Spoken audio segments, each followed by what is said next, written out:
Happy Wednesday. Today is December 28th. It is the third day of Christmas articles in review, and I am happy to present this really cool article to you guys today. My name is Mary Coughlin, and I'm the president and founder of Caring Essentials, and just passionate about transforming the experience of care for infants, families, and clinicians in the critical care environment. So today's paper is by a group of Italian researchers. The lead author is Rosario Montirosso, and they are looking at how the quality of developmental care affects health-related quality of life outcomes in 5-year-old children who were born very premature. This paper was published in Pediatric Research in 2016. Really great group of researchers that have looked at the impact of developmental care and the quality of developmental care across this cohort. So the study design was, let me just scroll down here and make sure it's a multi-center longitudinal study on the relationship between the quality of care received by infants in the NICU and subsequent outcomes and quality of life. And they looked at outcomes to include behavioral, cognitive, and language follow-up up until 7 years of age. So this paper is looking at the cohort at 60 months or 5 years of age. And what they're specifically evaluating is their health quality of life. So there was 102 very premature infants from 20 NICUs. These NICUs were located in Italy, and they basically did a comparison to a full-term cohort. And their original study was interested in assessing the quality of developmental care at this group of NICUs in Italy. What they recognized is that, sure enough, studies suggest developmentally supportive care interventions improve neurodevelopment in the short term and long term. However, the application of developmental care practices is pretty inconsistent in between NICUs, and people kind of cherry pick what practices they want to adopt and what they don't want to adopt. The particular interventions are aimed to minimize the effects of NICU stress exposure, and they include managing the physical environment, providing kangaroo care, promoting parental involvement, providing developmentally supportive, age-appropriate activities of daily living like posture, feeding, skin care, stuff like that, infant pain management practices, and supporting sleep and those types of things. So what they did was they developed this 29-item checklist, and they had the person that did the audit blinded. They did not practice in the NICU where they were collecting the data.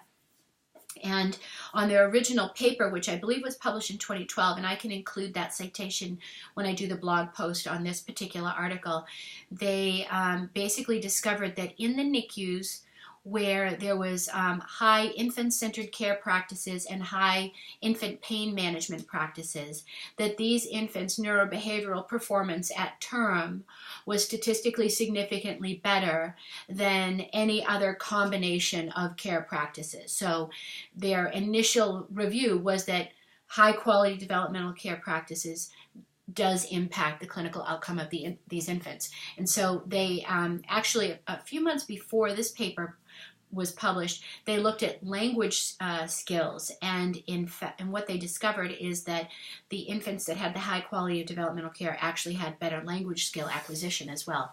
But this one, we're looking at health-related quality of life in 5-year-old children, and sure enough, what their results indicate is that the infants that did receive high quality developmentally supportive care actually did have improved health-related quality of life outcomes.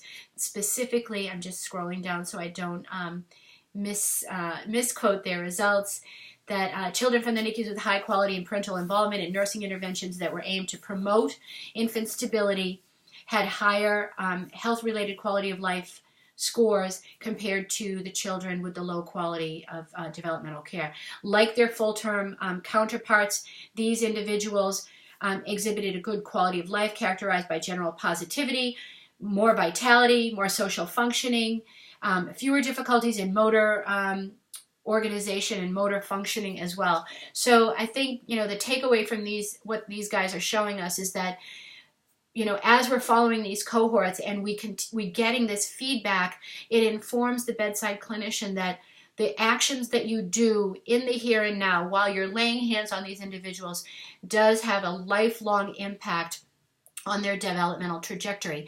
And, when you're seeing these improved outcomes at ages 2, 5, and 7, then that really puts them in a good place for, progressing on a better trajectory, reducing their long-term morbidities for other types of stress-related illness. For example, HPA alterations, metabolic dyscrasias like diabetes, mood disorders have also been associated with NICU experiences and psychopathology. So again, this just validates what we've known temporally and kind of intuitively, that these developmental care practices make a difference, but these guys are doing the good work to really demonstrate that it really has a measurable impact. So I'll post the written version of this annotation with a little bit more detail, and I'll include the links of their other paper around the language skill, just in case you're interested, and their original paper as well. So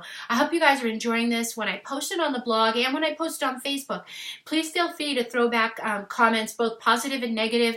I'm starting to feel like I'm coming into my own using this video modality. I was a little bit nervous at the beginning, but I really want some constructive feedback. Is this a waste of your time, or are you finding some value in this? Okay, so stay tuned for tomorrow's video article yet to be picked. Again, thank you very much for taking the time to watch this. Have a great day.